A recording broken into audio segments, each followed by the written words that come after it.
الحمد لله وكفى وسلام على عباده الذين اصطفى أما بعد فأعوذ بالله من الشيطان الرجيم بسم الله الرحمن الرحيم إن الذين يكفرون بآيات الله ويقتلون النبيين بغير حق ويقتلون الذين يأمرون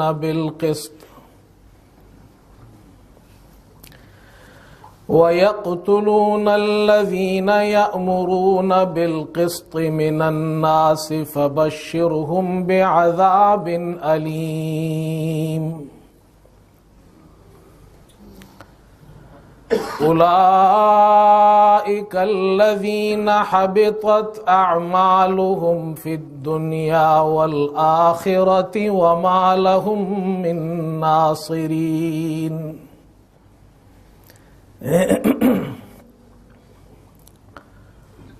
اور فرمایا کہ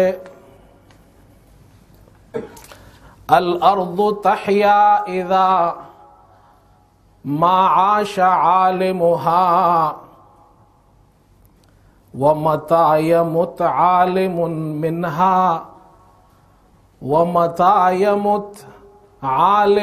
منها يمت طرف۔ میرے انتہائی قابل احترام حضرات علماء کرام اور ہمارے معزز مہمان قائد جمعیت، بزرگان محترم اور برادران عزیز، آپ حضرات کے سامنے آج اس تعزیتی پروگرام میں مجھ سے پہلے علماء کرام اپنی اہم باتیں پیش کر چکے ہیں۔ حضرت قاری طیب صاحب کا حکم ہے مجھے کہ میں بھی آپ کے سامنے کچھ باتیں اس موقع پر عرض کروں۔ مجھے اس وقت آپ حضرات کے سامنے ایک بات یہ پیش کرنی ہے کہ جب کسی کا نقصان ہو جائے تو دنیا کا یہ دستور آپ نے دیکھا ہے کہ لوگ اپنا نقصان بڑا چڑھا کر بیان کرتے ہیں۔ کسی کے یہاں چوری ہو جائے 10,000 کی ہو تو وہ 20,000 بیان کرتے ہیں۔ کسی کے ساتھ ظلم زیادتی ہو جائے تو وہ بڑا چڑھا کر بیان کرتے ہیں۔ لیکن حضرت علامہ خالد سومرو صاحب، ان کی شہادت اور ان کے ساتھ جو ظلم و زیادتی ہوئی ہے، مجھے آپ حضرات کے سامنے اور اس وقت جتنی امت مسلمہ یہ بات سن رہی ہے، مجھے یہ نقصان بیان کرنا ہے کہ امت مسلمہ کا کتنا بڑا نقصان ہوا ہے، اور میں اس میں مبالغہ آرائی بالکل نہیں کروں گا، لیکن یہ بات امت تک پہنچانا، عوام تک پہنچانا انتہائی ضروری ہے کہ اس طرح علماء اکرام کو قتل کرنا اور آئے دن اتنے بڑے علماء ان کے ساتھ اس قسم کے مظالم ہو رہے ہیں، ان کو شہید کیا جا رہا ہے، یہ کتنا بڑا نقصان ہے، اور میں اس میں کسی قسم کی مبالغہ آرائی نہیں کروں گا، اور میں جو نقصان بیان کروں گا وہ اپنی طرف سے بیان نہیں کروں گا، وہ نقصان جو علماء اکرام کے دنیا سے چلے جانے پر امت کا ہوتا ہے، جو اللہ نے اور اللہ کے رسول نے بیان کیا ہے، وہ آپ کے سامنے بیان کرنا ہے۔ دنیا میں جب ایک عالم دین اپنی قوم کی رہنمائی کرتا ہے، انہیں صحیح راستے کی ہدایت دیتا ہے، تو اس وقت بہت سے لوگ اس کے دشمن ہو جاتے ہیں اور یہاں تک کہ اس کے جان کو نقصان پہنچاتے ہیں، اسے قتل کر دیتے ہیں، شہید کر دیتے ہیں. یہ اتنا بڑا نقصان ہے، اس کا اندازہ اس سے لگائیے کہ ایک عالم دین اگر اپنی موت مر جائے، کسی نے اس پر زیادتی نہ بھی کی ہو، کسی نے اس کے ساتھ ظلم نہ کیا ہو، اپنی موت مر جائے، بستر مرگ پر مر جائے، تب بھی حضور پاک علیہ السلام کی ایک حدیث سنن دارمی میں صحیح سند کے ساتھ نقل کی گئی ہے. فرمایا موت العالم سلمۃ فی الاسلام لا یسدها شیء مختلف اللیل والنہار. ایک خاندان کا شخص مر جائے، خاندان کا نقصان ہوتا ہے. جماعت کا سربراہ مر جائے، جماعت کا نقصان.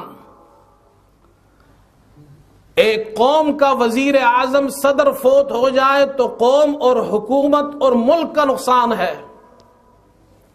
حضرت خالد محمود سومرو کی شہادت کا نقصان صرف ان کی خاندان کا نقصان نہیں، صرف لاڑکانہ سندھ کا نقصان نہیں، صرف جمعیت علماء اسلام کا نقصان نہیں، صرف اہل پاکستان کا نقصان نہیں، یہ وہ نقصان ہے موت العالم سلمۃ فی الاسلام. ایک عالم اپنی موت فوت ہو جائے تو اسلام کے اندر ایک شگاف پیدا ہو جاتا ہے، ایک خلا پیدا ہو جاتا ہے. لا یسدها شیء مختلف اللیل والنہار. قیامت تک اس خلا کو پر نہیں کیا جا سکتا ہے، اسے بھرا نہیں جا سکتا ہے. جب ایک عالم دین کی موت پر اتنا بڑا نقصان ہوتا ہے تو اس پر ظلم و زیادتی کرنے سے کتنا بڑا نقصان ہوتا ہے امت کا.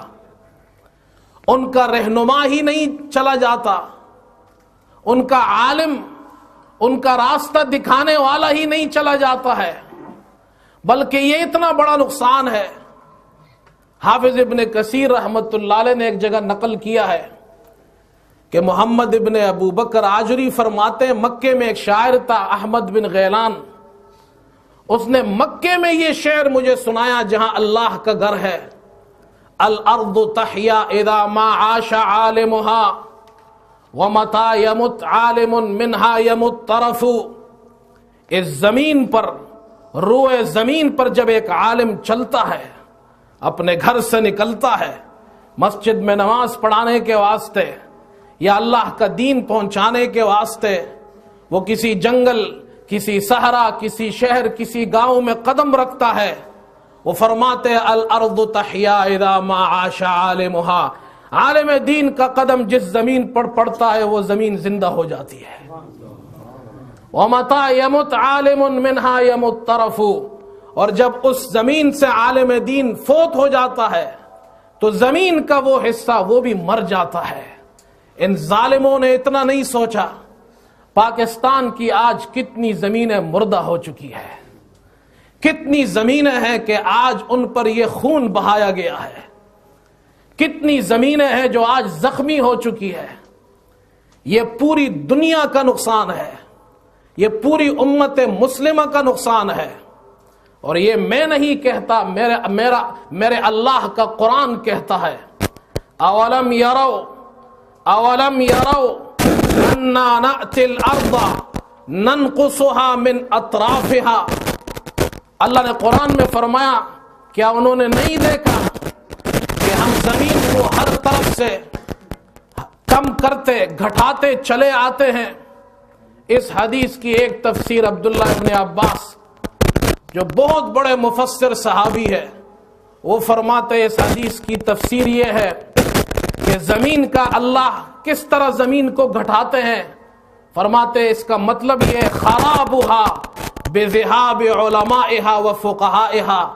جب اس میں علماء اور فقہا، اللہ کے یہ عالم دین اس دنیا سے چلے جاتے ہیں، ان کی موت ہو جاتی ہے تو زمین کے اندر خرابی پیدا ہو جاتی ہے.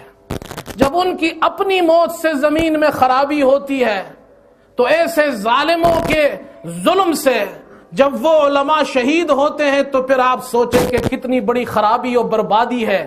یہ صرف پاکستان کی خرابی نہیں، یہ صرف پاکستان کا نقصان نہیں، یہ اس روئے زمین پر بسنے والی پوری انسانیت کا نقصان ہے. ایک علامہ خالد محمود سومرو، یہ ایک عالم دین، ان کو اس طرح قتل کرنا، جب میں نے یہ واقعہ سنا تو یقین جانیے میں پاکستان میں تھا. وہ ایسے عالم دین، اتنے سادہ آدمی، اتنے شریف آدمی، کوئی تکبر نہیں ان میں، تواضع اور عاجزی کوٹ کوٹ کر بری ہوئی تھی. کراچی آتے، میں کراچی میں تھا اس وقت، خود میرے پاس تشریف لاتے، خود بیٹھتے، وقت دیتے مجھے. عالم میں کیا چیز تھا، ان کی محبت تھی، وہ آتے تھے، بیٹھتے تھے ہمارے یہاں. ایسے انسان، کسی سے ان کا کوئی اختلاف، ذاتی جھگڑا، عناد، بغض نہیں، اللہ کے دین کی خدمت کر رہے ہیں. اور اللہ نے ان کو، جب میں نے ان کی یہ شہادت کی خبر سنی تو مجھے یقین ہو گیا. میں پہلے کہتا تھا کہ علامہ خالد محمود سومرو کو اللہ نے مقبولیت عطا کی تھی، وہ پاکستان میں مقبول تھے، دنیا میں مقبول تھے، لیکن میرا اللہ یہ چاہتا تھا کہ جس طرح خالد محمود سومرو روئے زمین پر انسانوں کے دلوں میں ان کو اللہ نے مقبولیت دی، اللہ چاہتے تھے میں ان کو ایسی شہادت کی موت دوں کہ مقبولیت کے ساتھ قبولیت بھی عطا فرما دوں. اللہ نے قبولیت کا مقام عطا فرمایا. اور میرے دوستو یاد رکھو، جو قوم اپنے علماء کی قدر نہیں کرتی، جو قوم علماء کی توہین کرتی ہے، میں سیاسی سٹیٹمنٹ نہیں دے رہا، ممبر رسول پر بیٹھا ہوں، ذمہ داری سے بات کرتا ہوں، یہ کوئی دنیاوی سٹیٹمنٹ نہیں ہے، یہ قرآن کا سٹیٹمنٹ ہے.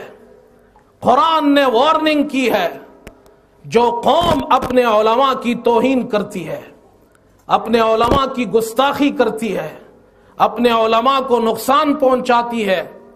حضور پاک علیہ السلام سے حضرت عبیدہ ابن جراح نے، صحابی ہے، پوچھا اللہ کے رسول، قیامت کے دن سب سے زیادہ سخت عذاب کس کو ہوگا؟ یہ میرا سٹیٹمنٹ نہیں، یہ ان کی بات ہے جو جھٹلائی نہیں جا سکتی ہے، یہ ان کی بات ہے جو تمام انبیاء کا سردار ہے، یہ ان کی بات ہے جس کا کلمہ ہم پڑھتے ہیں، لا الہ الا اللہ محمد الرسول اللہ. وہ ہمارا پیارا پیغمبر کہتے، وہ فرماتے ہیں کہ قیامت کے دن سب سے سخت عذاب اس شخص کو ہوگا جس نے کسی نبی کو قتل کیا ہو، یا اس شخص کو جو امر بالمعروف نہی عن المنکر کرتا ہو. پھر آپ نے واقعہ سنایا، بنی اسرائیل کے اندر 43 انبیاء جو لوگوں کو دین کا راستہ دکھاتے تھے، اللہ کے 43 انبیاء کو ان کی قوم نے ایک دن میں صبح کے وقت شہید کر دیا. ایک دن میں 170 آدمی کھڑے ہوئے جو علماء تھے، جو قوم کے ناصحین تھے، اور اپنی قوم کو سمجھایا ظلم مت کرو، انصاف کرو، انبیاء کو تم نے قتل کیا ہے، یہ بہت بڑا گناہ ہے. جب انہوں نے اپنی قوم کو نصیحت کی، اسی دن اس قوم نے 170 علماء کو بھی شہید کر دیا. 170 علماء، 43 انبیاء کو شہید کیا.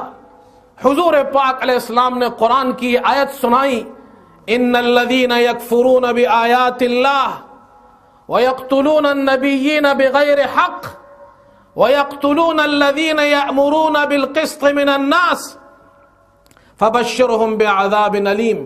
ایسی قوم کو بتا دو تمہارا رب تم سے ناراض ہے. اللہ اس قوم سے خوش نہیں ہوتا. ان کو اللہ نے دردناک عذاب کی بشارتیں سنائیں.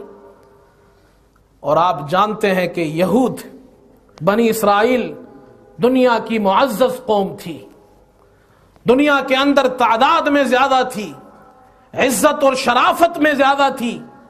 جب انہوں نے اپنے انبیاء کی توہین کی، علماء کی توہین کی، ان کو قتل کیا، اللہ نے ان پیغمبروں کی اولاد شریف قوم کو بھی اللہ نے ذلیل کر دیا، اور دنیا نے دیکھا اللہ نے کیسے ذلیل کر دیا۔